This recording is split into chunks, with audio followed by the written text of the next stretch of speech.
आज हम स्टडी करेंगे objects moving with constant speed.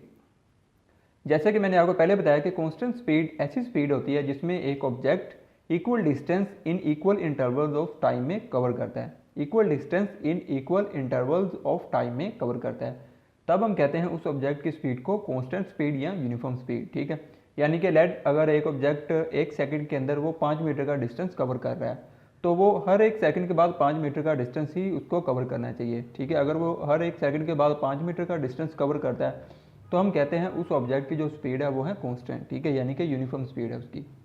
अब हम इसका ग्राफ एनालाइज करेंगे। ये ग्राफ उस ऑब्जेक्ट का है जो कि एक यूनिफॉर्म स्पीड के साथ मूव कर रहा है, यानी कि उसकी जो स्पीड है वो कांस्टेंट है। इसमें अलॉन्ग वाई एक्सिस उसका जो डिस्टेंस है उसको यहाँ पे रिप्रेजेंट किया हुआ है। ठीक है, और अलॉन्ग एक्स एक्सिस यहाँ पे टाइम को लिखा हुआ है। ठीक है, और ये जो लाइन है स्टेट, ये रिप्रेजेंट कर रही है कि ये जो ऑब्जेक्ट है वो कांस्टेंट स्पीड के साथ मूव कर रहा है। इसको आप एनालाइज भी कर सकते हैं। जैसे कि देखें, फर्ज करें ये वाला जो पॉइंट है, यहाँ से यहाँ तक इसका जो वैल्यू नोट करें इसकी कितनी है, ये है 5 सेकंड। ठीक है, ये वाला जो इंटरवल है, ये वाला जो गैप है वो कितना है 5 सेकंड का। और इसके ऊपर बिल्कुल यहाँ पे जाएँ और इस पॉइंट पे यहाँ पे आप हॉरिजॉन्टल यहाँ पे आए और यहाँ पे आप इसका डिस्टेंस चेक करें कि इस इंटरवल के अंदर इसने कितना डिस्टेंस इसने कवर किया है। देखें, ये 0 से यहाँ पे है 10, तो यानी कि इसने 10 मीटर का डिस्टेंस कवर किया। और जो इंटरवल है, टाइम इंटरवल है, वो कितना है वो चेक करें यहाँ पे, वो है 5। ठीक है, यानी कि 5 सेकंड के अंदर इसने कितना डिस्टेंस कवर किया, वो है 10 मीटर। ठीक है, उसके बाद अगला इंटरवल चेक कर लें, ये है 5 और 5 के बाद ये है 10, तो इन दोनों के दरमियान में जो गैप है, ये जो इंटरवल है वो कितना है 5 का। ठीक है, 10 - 5 कितना आ जाएगा 5, तो ये वाला जो गैप है वो कितना है 5 सेकंड। अब दोबारा चेक करते हैं कि इस 5 सेकंड के अंदर ये कितना डिस्टेंस कवर करता है। तो दोबारा से ये जो 10 है इसको यहाँ पे ऊपर लेके जाएंगे वर्टिकल, और इसी के हॉरिजॉन्टल यहाँ पे आप लेके आएंगे लाइन को। ठीक है, और यहाँ पे देखिए ये 20 और यहाँ पे ये जो 5 है इसको ऊपर लेके जाएं और इधर ये है 10, इन दोनों के दरमियान गैप चेक करें, 20 - 10 कितना आ जाएगा 10। ठीक है, 10 मीटर। तो दोबारा से ये जो गैप है 5 सेकंड, यानी कि 5 सेकंड के इंटरवल के अंदर जो बॉडी है वो दोबारा से कितना डिस्टेंस कवर कर रही है 10 मीटर।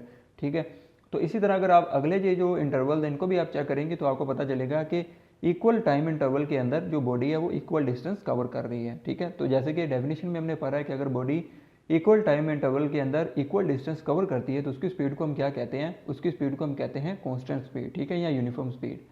तो इस वजह से ये वाला जो ग्राफ है ये किसको रिप्रेजेंट कर रहा है कि बॉडी यूनिफॉर्म स्पीड के साथ मूव कर रही है। ठीक है, तो यानी कि स्पीड टाइम ग्राफ के अंदर जब भी इस तरह की स्ट्रेट लाइन आएगी तो आपने ये समझ लेना है कि जो बॉडी है वो यूनिफॉर्म स्पीड के साथ मूव कर रही है।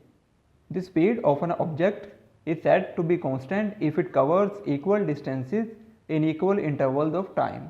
The distance time graph as shown in figure 2.19 is a straight line. Its slope gives the speed of the object. Consider 2 points A and B on the graph. ठीक है, अब आपने क्या करना है, इस ग्राफ की मदद से आपने पता चलाना है कि ये जो ऑब्जेक्ट है ये कितनी स्पीड के साथ, कितनी कांस्टेंट स्पीड के साथ ये मूव कर रहा है। ठीक है, ये आपने पता चलाने के लिए आपको क्या करना होगा, आपको स्लोप फाइंड करनी होगी इस ग्राफ की। ठीक है, तो स्लोप आप कैसे फाइंड करेंगे, बिल्कुल इजी है। आपने क्या करना है, ये जो लाइन है स्ट्रेट लाइन है, इसके ऊपर आपने कोई से भी 2 पॉइंट्स यहाँ पे आपने मार्क कर लेने हैं। ठीक है, कोई से भी 2 पॉइंट्स, जैसे कि ये वाला एक पॉइंट ए और ये वाला पॉइंट बी, ये 2 पॉइंट्स हमने यहाँ पे इस लाइन के ऊपर ले लिए। ठीक है, अब उसके बाद आपने क्या करना है, बिल्कुल ईजी, आपने यहाँ पे इन पॉइंट्स के अलॉन्ग आपने टाइम और डिस्टेंस इन दोनों की वैल्यूज आपने नोट करनी है। जैसे कि ये पॉइंट ए है, इसके बिल्कुल हॉरिजॉन्टल आप यहाँ पे आए वाई एक्सिस के, तो ये पॉइंट इसकी वैल्यू क्या है, ये है 10। ठीक है, अब उसके बाद बी पॉइंट पे आ जाएं, इसके बिल्कुल हॉरिजॉन्टल यहाँ पे आए तो ये वैल्यू चेक करें, ये कितनी वैल्यू है 30।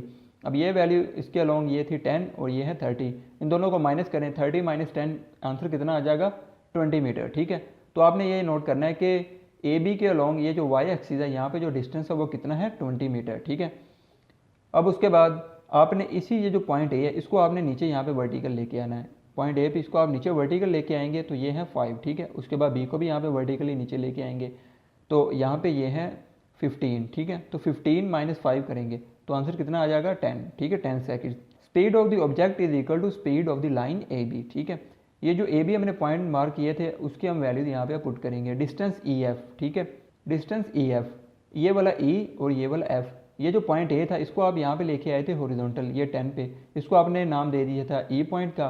पॉइंट बी को आप यहाँ पे लेके आए थे हॉरिजॉन्टली इस 30 पे, तो इसको आपने नाम दे दिया था एफ का। ठीक है, और जो ई एफ की वैल्यू आई थी आपके पास, और जो ई एफ की वैल्यू आपके पास आई थी, ठीक है, इस गैप की, वो आपके पास आई थी 20। ठीक है, यानी कि ये 30 को आपने माइनस किया था 10 में से, तो आपके पास आंसर आ गया था 20। इसी तरीके से ये जो बी है इसको आप नीचे यहाँ पे लेके आए 15 पे, इस पॉइंट को आपने नाम दे दिया डी का, और पॉइंट ए को जो आप वर्टिकली नीचे लेके आए तो इस पॉइंट को आपने नाम दे दिया सी का। ठीक है, अब सी डी यानी कि ये वाला जो गैप है सी से स्टार्ट हो रहा है और डी तक, ये वाला जो गैप है इसकी वैल्यू कितनी है ये भी आपने फाइंड किया, 15 में से आपने 5 को माइनस किया तो 10। ठीक है, slope of line A B, इसका फॉर्मूला ये है distance E F divided by time C D. ठीक है, तो डिस्टेंस ई एफ हमारे पास कितना आया था उस गैप का, वो आया था 20 मीटर। ठीक है, उसके बाद टाइम सी डी, तो सी डी जो गैप है वो किसके इक्वल आया था 10 सेकेंड्स के। ठीक है, तो यहाँ पे लिखेंगे 10 सेकेंड्स।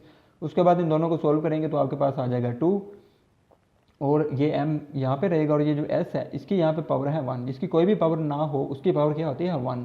अब जब s की पावर 1 को ऊपर लेके जाएंगे तो उसकी पावर हो जाएगी माइनस। ठीक है, तो ये आ जाएगा आपके पास 2 मीटर पर सेकंड। ठीक है, अब यहाँ पे आपने याद क्या रखना है कि जब भी इस तरह का ग्राफ होगा स्पीड टाइम का, और अगर उसके अंदर जो लाइन है वो अगर स्ट्रेट होगी तो आपने फ़ौरन समझ लेना है कि जो ऑब्जेक्ट है वो एक कांस्टेंट स्पीड के साथ मूव कर रहा है। ठीक है, और अगर आपने उस ऑब्जेक्ट की स्पीड फाइंड करनी है तो आप कैसे फाइंड करेंगे, आप उसकी स्लो फाइंड करेंगे। ठीक है, स्लो फाइंड करेंगे तो आपके पास उस ऑब्जेक्ट की स्पीड आ जाएगी।